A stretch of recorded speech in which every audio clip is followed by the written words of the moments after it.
इस शेयर पे।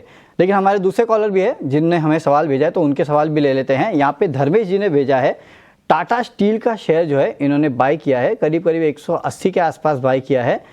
तो क्या करना चाहिए शेयर में, ये जानना चाहते हैं, होल्ड करे या फिर सेल करे। इनफैक्ट आज तो खबर भी आई है कि वो जो एंटी डंपिंग ड्यूटी है या फिर सेफगार्ड ड्यूटी है वो यहाँ पे भारत लगाने की तैयारी में है। 12% के आसपास की सेफगार्ड ड्यूटी लगाने की तैयारी में है। हालांकि स्ट्रीट मान के चल रहा था कि करीब 25% के आसपास की ड्यूटी लग सकती है।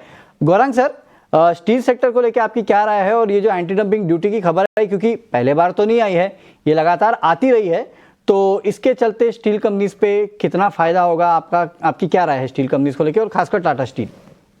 देखिए, पहले तो ये खबर को, अभी तक तो खबर ही है वरुण, इसको अमल में नहीं लाया गया है। अमल में लाया जाएगा कुछ समय में।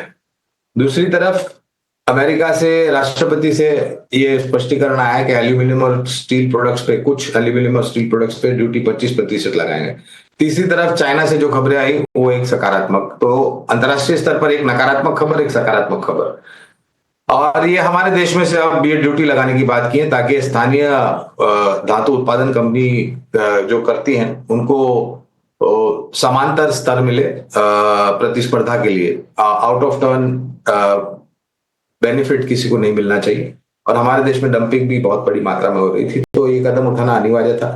हमारी खरीदारी की राय धातु क्षेत्र पर है, लेकिन उन कंपनियों के नाम लेने से पहले मेरे ख्याल से ये अनिवार्य होगा बताना कि आपके पास समय सीमा जो है धातु क्षेत्र में निवेश की वो 2-2.5 साल होनी चाहिए, क्योंकि परिस्थिति ऐसी है और स्थानीय खपत को बढ़ने के लिए समय लगेगा।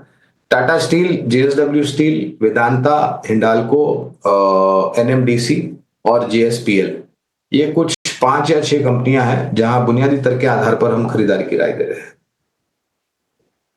काउंटर्स पर आपको ध्यान रखना होगा, जिस तरह की कवरेज है गौरांग की, उन्होंने सलाह दी। और सीडीएसएल पर हमारे दर्शक कृष्णन का सवाल लेना चाहते हैं हम। और अजीत, 1200 की इनकी बाइंग है, 50 शेयर इन्होंने खरीद रखे हैं। नज़रिया इन्होंने नहीं बताया है हमें, नियर टर्म आउटलुक ही लेकर हम सलाह लेंगे। फिलहाल तो घाटे में है, लेकिन अब नियर टर्म आउटलुक किस स्टॉप लॉस के साथ अगर रुकना हो तो आप रुकने की सलाह दे पाएंगे? बिल्कुल, देखिए कविता, यहाँ पे भी एक अच्छी करेक्शन देखने को मिली। रिकॉर्ड हाई से ऑलमोस्ट 50% ये स्टॉक भी करेक्ट हुआ, और एक्सट्रीम ओवरसोल्ड पोजीशन के बावजूद भी हमने कुछ खास करेक्शन मतलब रिकवरी के अटेम्प्ट्स नहीं देखे। अब पिछले 2 दिनों में एक अच्छे रिकवरी के अटेम्प्ट देखे हैं, जैसे क्रॉस दी बोर्ड हम मार्केट में देख भी रहे हैं कि ब्रॉड बेस बाइंग है। तो सीडीसीएल में भी अपने फर्स्ट एरिया ऑफ रेजिस्टेंस इसको ये टेस्ट कर रहा है, करीब 1160 के पास। ये 20 EMA ब्रेक होते ही यहाँ पे एक अच्छा मोमेंटम देखने को मिल सकता है। तो अच्छी बात यह है कि शायद इनके बाइंग प्राइस काफी नजदीक कर आए हैं। इन्होंने अभी हाल फिलहाल में खरीदा था, तो वो एक लेवल जल्दी देखने को मिल सकता है। अगर 1350-1400 के लेवल तक के लिए वेट करना चाहते हैं तो टाइम होराइजन कम से कम 1-1.5 महीने का होना चाहिए, और 1050 का एक stop loss of closing basis पे इनको मेंटेन करना है।